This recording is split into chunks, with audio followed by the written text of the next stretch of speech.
Bom dia a todos. Esta é a 5ª edição do programa Um Giro na Política, uma parceria da Rádio 104,3 com o jornal Alto São Francisco. Ouvimos nas primeiras edições Wilson Marega Craide, Adeberto José de Melo, José Cirineu Silva, Wilde Welles de Oliveira. E hoje ouviremos o senhor Euclides Manuel de Paula Júnior, o Juninho do PT. Muito obrigada, Juninho, por ter aceito o nosso convite.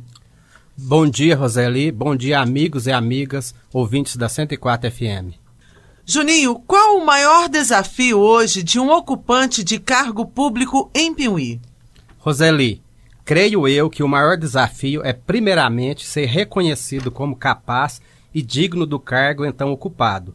O segundo aspecto seria ser o mais representativo possível para atender os anseios de todos os segmentos sociais e econômicos de nossa sociedade. Ou seja, conhecer a realidade do nosso povo. Percebe-se que a população nos últimos anos não se viu devidamente representada. Há uma distância muito grande entre o povo e o poder executivo, então é necessário convidar a população de Piuí para participar da administração, através do orçamento participativo.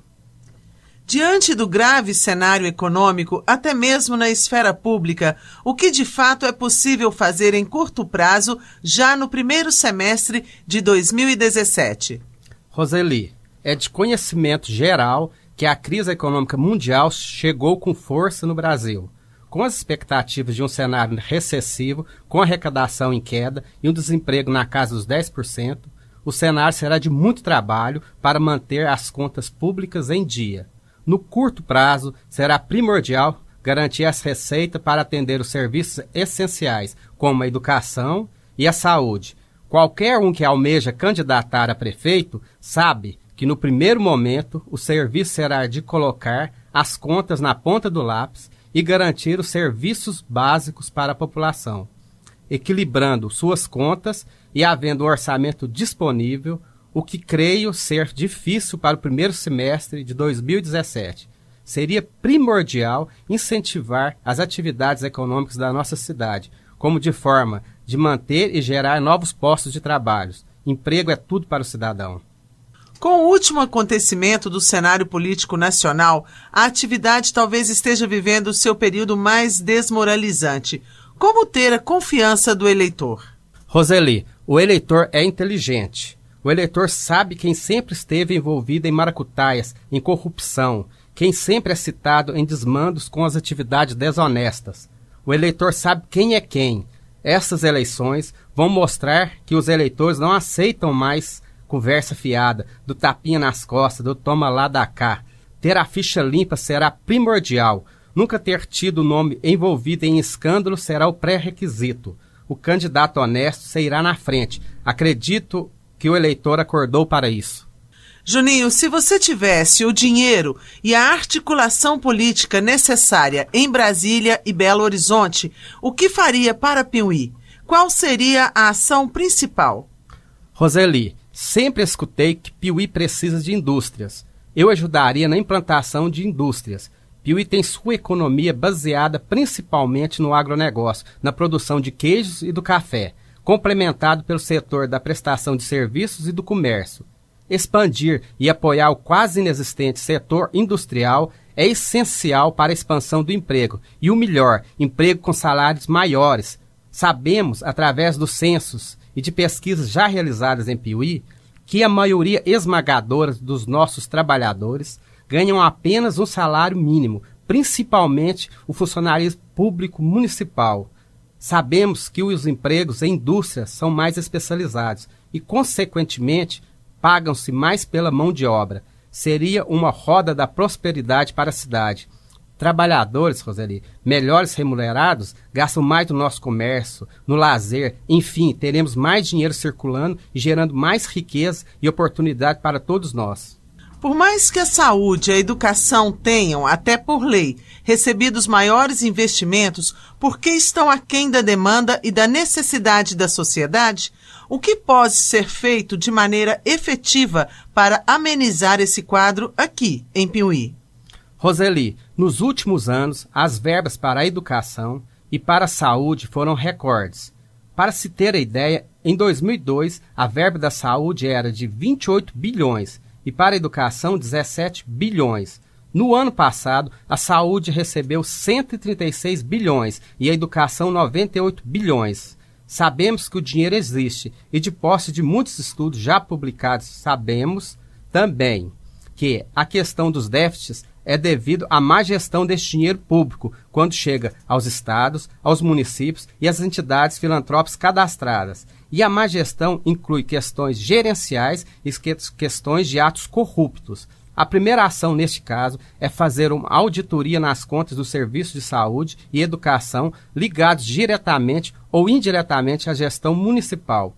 Feito isso, saberemos a real causa do déficit e se é má gestão, corrupção ou carência de recursos. Aí, de posse dos dados, poderemos programar ações para resolver. Como o Piuí pode se fortalecer internamente e não se contaminar com a crise econômica nacional? Olha, Roseli, é difícil ser uma ilha na prosperidade, no mundo esse hoje, completamente globalizado. Certamente, a crise já se instalou em Piuí. O que se deve fazer é tentar amenizar ao máximo os impactos da crise. Na hora da crise, algumas pessoas se resguardam e outras enxergam oportunidades.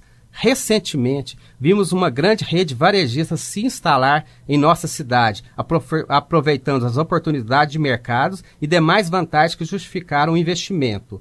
O gestor público tem que saber vender o que a cidade tem de melhor para oferecer ao empresariado, que está sempre em busca de oportunidades de investimento. Isso é uma das formas de fortalecer internamente e gerar novos postos de trabalho em Piuí.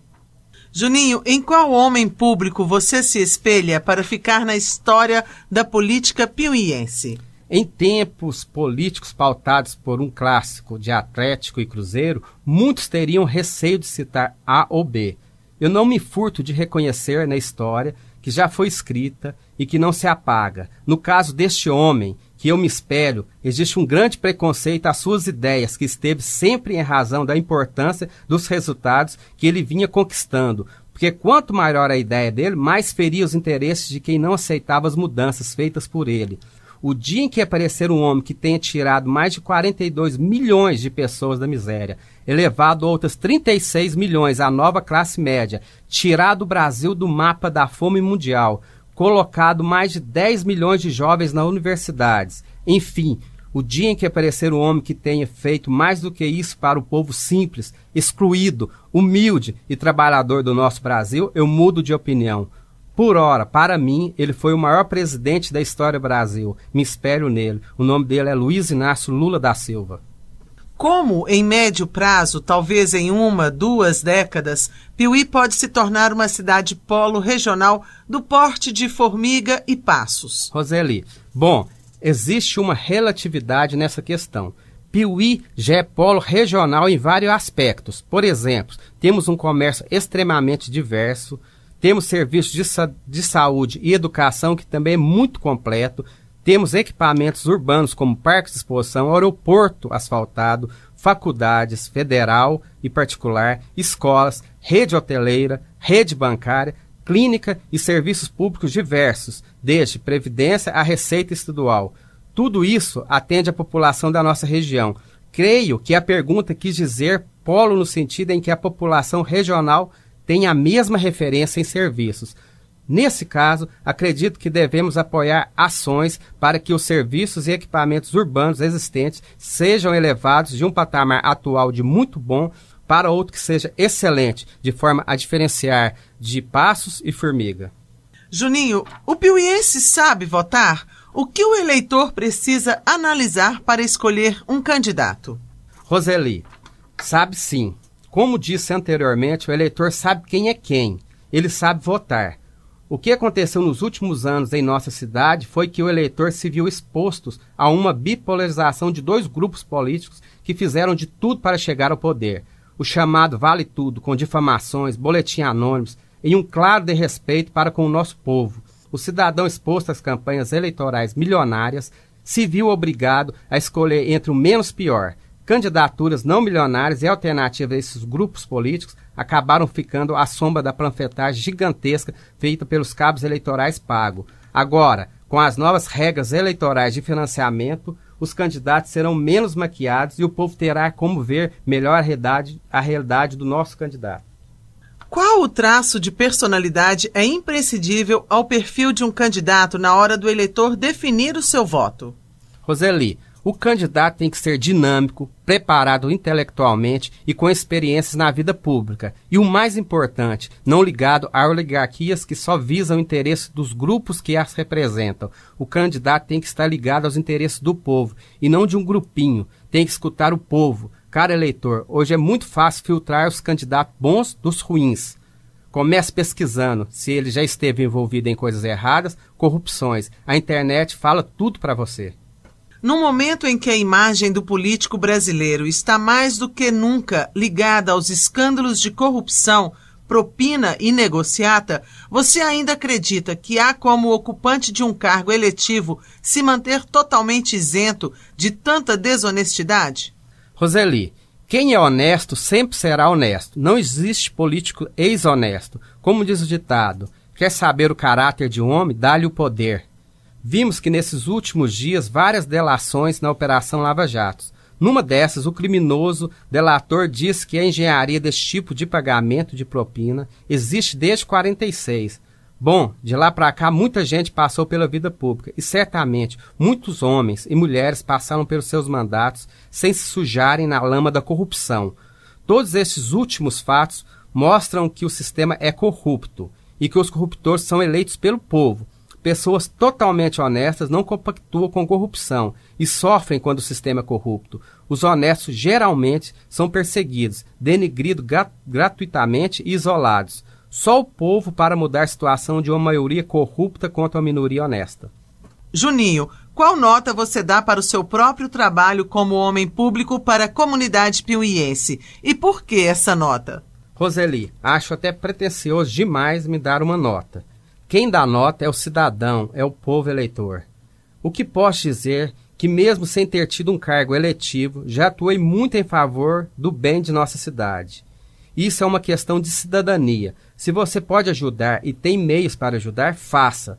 O espaço é pequeno e não dá para elencar todas as atividades que realizei para o benefício de nossa cidade. Mas cito uma, que eu acho que é uma das grandes importâncias para a nossa cidade. A implantação do campus do IFMG. Tenho muito orgulho de ter sido um do braço político dessa luta juntamente com o deputado Reginaldo Lopes. Mesmo sem ter cargo eletivo, eu atuei junto ao governo federal para possibilitar que o sonho do saudoso Tatar Tomé de doar o prédio da FASP para lhe transformar uma faculdade federal se tornasse realidade. Quando se somam forças, os sonhos acontecem. Deixo esse conselho para todos os cidadãos de bens. Ajude no que podem. Todo mundo tem algo a oferecer. Quando se sonha tão grande, a realidade aprende.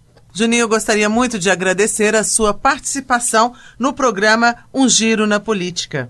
Eu que agradeço a todos os ouvintes, a vocês da 104 e a você, Roseli. Muito obrigado. E se você não ouviu alguma de nossas entrevistas ou quer ouvir novamente, acesse nosso site 104fm.net.br ou nosso Facebook, facebook.com/104fm oficial. Um bom dia a todos.